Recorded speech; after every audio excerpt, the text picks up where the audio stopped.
এবার আমি মেটাপেজ স্লাইডটাকে মাইক্রোস্কোপের নিচে রাখছি।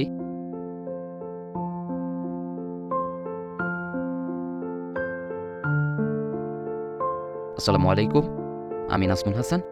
আজকে মাইটোসিস কোষ বিভাজনের বিভিন্ন পর্যায়ে কোষগুলো দেখতে কেমন হয় সেটা প্র্যাকটিক্যালি দেখানোর চেষ্টা করব। আমরা জানি প্রকৃত কোষী জীবদেহ গঠনের কোষ বিভাজন হলো মাইটোসিস। যে কোষ বিভাজন প্রক্রিয়ায় একটি প্রকৃত কোষের নিউক্লিয়াস ও ক্রোমোজোম উভয়ই একবার করে বিভক্ত হয় তাকে মাইটোসিস কোষ বিভাজন বলে। কোষ বিভাজন একটি অবিচ্ছিন্ন বা ধারাবাহিক প্রক্রিয়া, তাই একে বিভিন্ন পর্যায়ে ভাগ করা সঠিক নয়।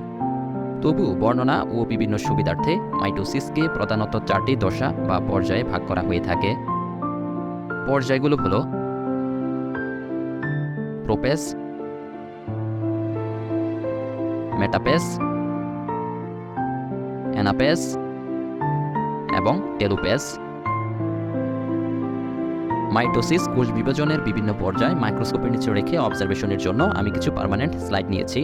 যদিও ম্যানুয়ালি স্যাম্পল কালেক্ট করে স্লাইড প্রস্তুত করে মাইটোসিস কোষ বিভাজনের বিভিন্ন পর্যায়ে অবজারভেশন করা যায়, তবে সেটা অনেকটাই কষ্টকর এবং সময় সাপেক্ষ ব্যাপার, তাই আমি চাচ্ছিলাম না এত ঝামেলায় জড়াতে। প্রথমে আমি প্রোপেজ স্লাইডটাকে মাইক্রোস্কোপের নিচে রাখছি।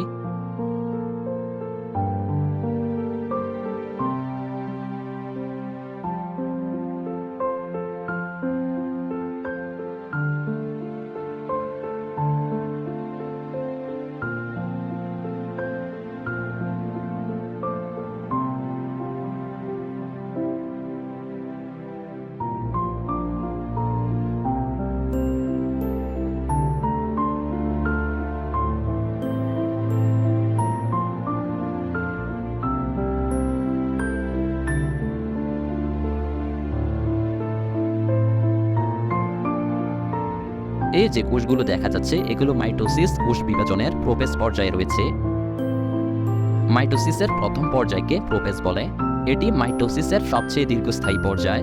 এই পর্যায়ে কোষের নিউক্লিয়াস আকারে বড় হয়, বিশেষ করে ক্রোমোজোমগুলো সংকুচিত হতে থাকে, ফলে ক্রোমোজোমগুলো ক্রমাগত খাটো ও মোটা হয় এবং স্পষ্ট হতে স্পষ্টতরভাবে দৃষ্টিগোচর হয়। এটা একটা উদ্ভিদ কোষ। চারিদিকে এটা কোষ প্রাচীর, আর মাঝখানের ফাঁকা অংশটা কোষের সাইটোপ্লাজম, যেখানে কোষীয় সকল অঙ্গাণু রয়েছে, আর এই ছোট অংশটা কোষের নিউক্লিয়াস।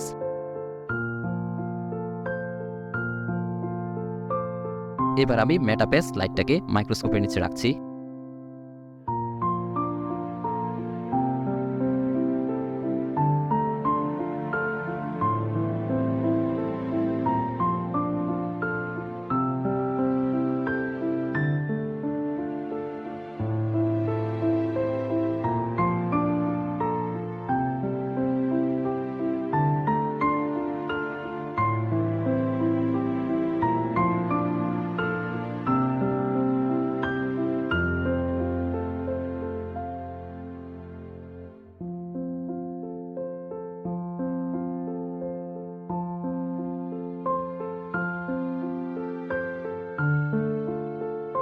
এই যে কোষটা দেখা যাচ্ছে এটা মাইটোসিস কোষ বিভাজনের মেটাপেজ পর্যায়ে রয়েছে। মেটাপেজ পর্যায়ের প্রথমে সমস্ত ক্রোমোজোম স্পিন্ডল যন্ত্রের বিষুবীয় অঞ্চলে এসে অবস্থান করে, অর্থাৎ মেটাকাইনেসিস ঘটে। মেটাপেজ পর্যায়ে ক্রোমাটিডগুলো সবচেয়ে বেশি মোটা, খাটো এবং স্পষ্ট দেখা যায়। এই পর্যায়ে কোষে ক্রোমোজোম সংখ্যা, আকার ও আকৃতি নির্ণয় করা যায়। নিউক্লিয়ার এনভেলপ ও নিউক্লিওলাস সম্পূর্ণ বিলুপ্ত থাকে। এবার অ্যানাপেজ স্লাইডটাকে মাইক্রোস্কোপের নিচে রাখছি।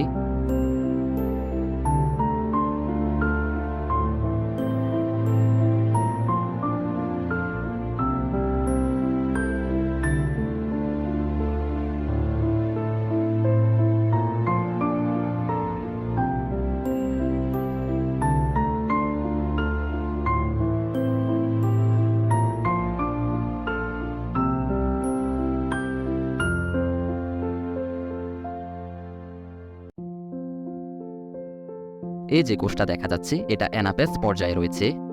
অ্যানাপেজ পর্যায়ে অপত্য ক্রোমোজোম সমূহ বিষুবীয় অঞ্চল থেকে মেরুমুখী চলতে শুরু করে এবং প্রতিটি অপত্য ক্রোমোজোম এদের নিকটস্থ মেরুতে গিয়ে পৌঁছায়।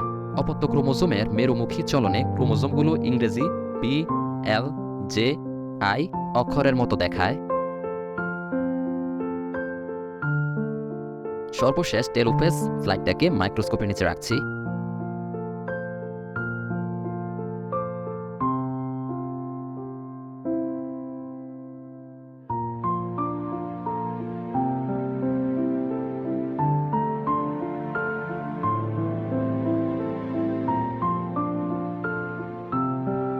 এই যে কোষগুলো দেখা যাচ্ছে, এগুলো মাইটোসিস কোষ বিভাজনের টেলোফেজ পর্যায়ে রয়েছে।